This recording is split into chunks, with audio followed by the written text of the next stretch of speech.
Quelques jours après, Jésus revint à Capernaum. On apprit qu'il était à la maison.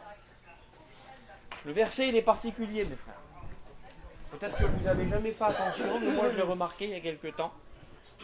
Où on a vu l'évangélisation de Jésus, l'enseignement de Jésus sur le mont des béatitudes. Mais ici, pendant 3 ans et demi, quand il voulait se reposer, c'était là. Quand il voulait manger, c'était là. Et lorsqu'on lit la parole de Dieu, lorsqu'on lit ce texte-là, il dit « On apprit qu'il était à la maison ». Jésus n'a jamais eu de maison à lui ici. Il n'est pas propriétaire d'ici, lui, il était de Nazareth. Mais il y avait une maison dans laquelle il était comme chez lui. Amen, Seigneur, alléluia. C'était comme si c'était la tienne. D'ailleurs, tellement que c'était sa maison à lui, quand on parle de la maison, on ne cite même pas le nom du propriétaire officiel de la maison, mais on dit que c'était sa maison à lui. Alléluia. On a appris qu'il était à la maison. Seigneur, je me disais, qu'est-ce que je vais leur dire sur la maison de Pierre? J'ai écrit ces mots-là. Il aimait être à la maison à cause d'une chose, parce qu'il s'y sentait bien. Et je me questionne dans mon cœur, moi. Je me demande des choses, parce que la parole de Dieu, elle vient travailler ma conscience, là.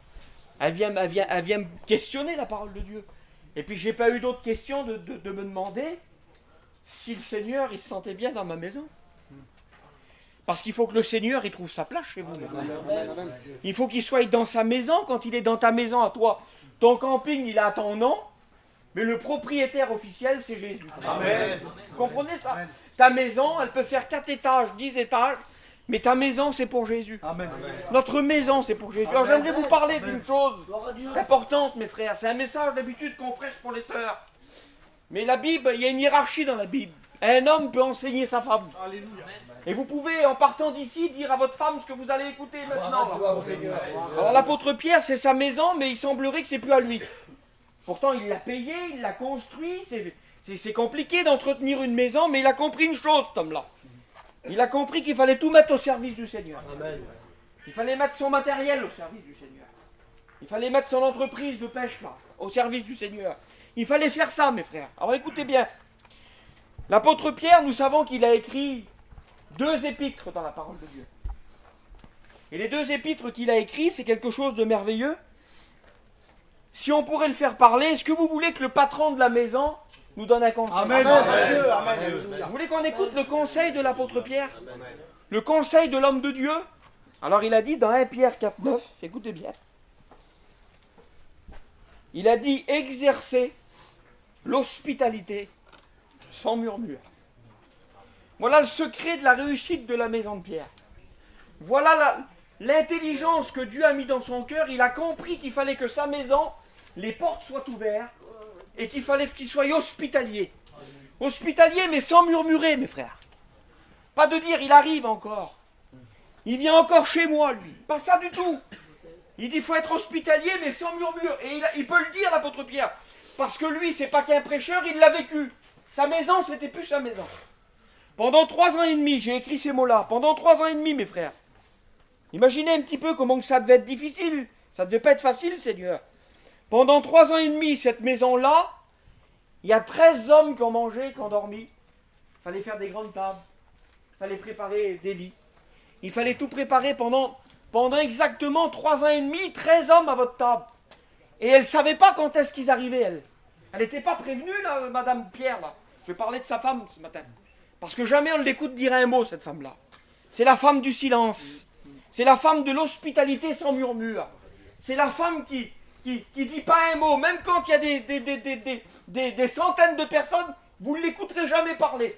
Elle a compris que son mari avait compris que pour qu'il se passe des miracles dans sa maison, il fallait que la maison appartienne à Jésus et qu'il fallait être hospitalier. Le mot hospitalier, vous savez ce que ça veut dire? Ça veut dire hôpital. Pendant 3 ans et demi, c'est devenu un hôpital spirituel, la maison de Pierre. C'était pas... Il y avait des malades, bien sûr, du corps, mais il y avait des malades du cœur, de l'âme qui venaient ici. C'était un centre hospitalier, mes frères. Pendant 3 ans et demi. Et dans le centre hospitalier là, il y avait le meilleur des médecins. Amen. Gloire à Dieu. Il y avait le médecin qui guérissait l'âme. Alléluia. Il y avait le médecin qui était capable de donner le médicament Gloire à Dieu. pour que des familles soient bénies, pour que des hommes soient bénis, pour que des hommes qui avaient la tête basse, ils rentraient dans l'hôpital spirituel de la maison de Pierre. Et quand ils ressortaient, ils avaient le remède. Ils avaient passé un temps avec le professeur. C'était Jésus, que Dieu soit béni. J'ai écrit ces mots-là. On prend notre temps ce matin. Amen. Je vais bien vous expliquer. Amen. Mes frères, vous voulez qu'il se passe des choses dans vos maisons? Accueillez les besoins. Soyez des hommes d'écoute. Soyez pas des hommes égoïstes. Ça touche notre peuple, l'égoïsme. Aujourd'hui, il y a un grand problème dans notre mission. C'est que du moment que tout va bien en dessous de notre store à nous, peu importe ce qui se passe en dessous le store de l'autre, on n'est pas touché.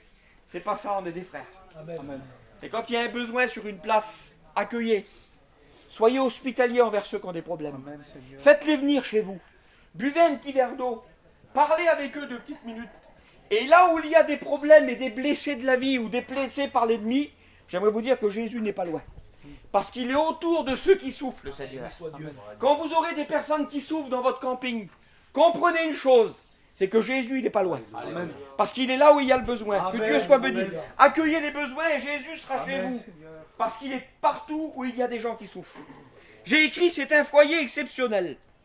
Constamment, Madame Pierre avait à sa table 13 hommes. Jamais on ne l'entend dire quelque chose. Jamais elle dit un mot. Je dis pas, marqué par contre, ça devait être embarrassant, mes frères. Imaginez-vous un petit peu l'embarras.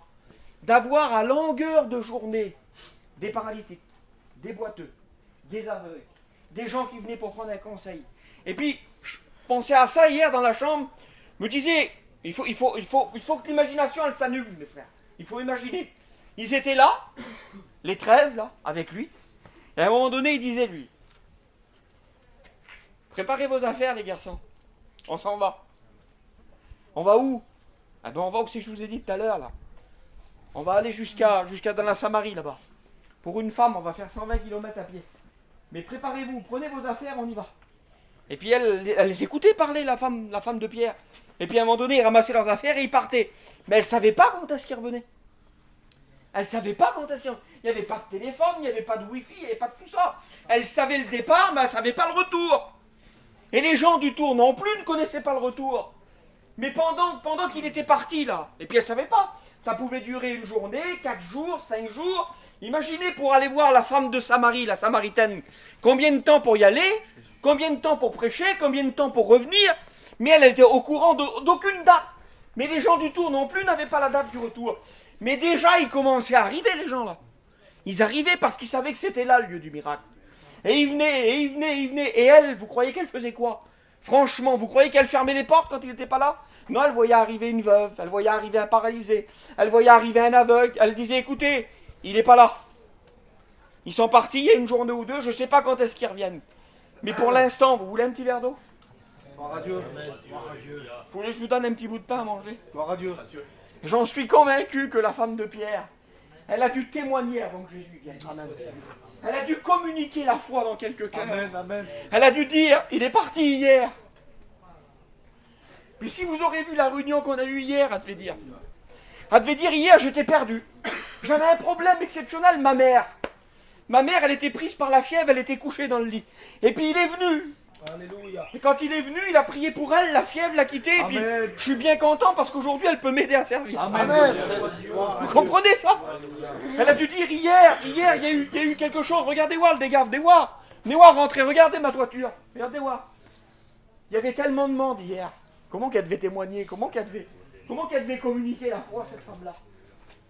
Elle a dû dire ça, c'est obligé. Elle a dit, regardez voir la toiture. Ils sont partis comme ça. C'est pas grave. Pas grave le matériel, mes frères. C'est pas grave. Un camping, on en aura un autre. Un camion, on en aura un autre. Mais il y a des choses qui nous marquent dans le spirituel. Elle a dit hier, on était tellement, il n'y avait plus de place. Il n'y avait plus de place. Et puis à un moment donné, elle a dû dire, il y a 4 hommes qui ont monté sur le toit. Ils ont demandé à personne. Et puis on a senti que ça craquait dans la maison, ça craquait, ça découvrait. La poussière, elle a tombé sur mes tapis. Mais c'est pas grave. Ça a fait du bruit, regardez les dégâts, les travaux. Mais c'est pas grave.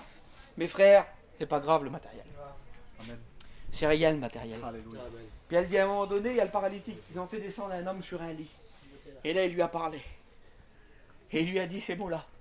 Il lui a dit tes péchés sont pardonnés. Et puis elle dit pendant qu'il a dit ça, il a lu dans le cœur des autres.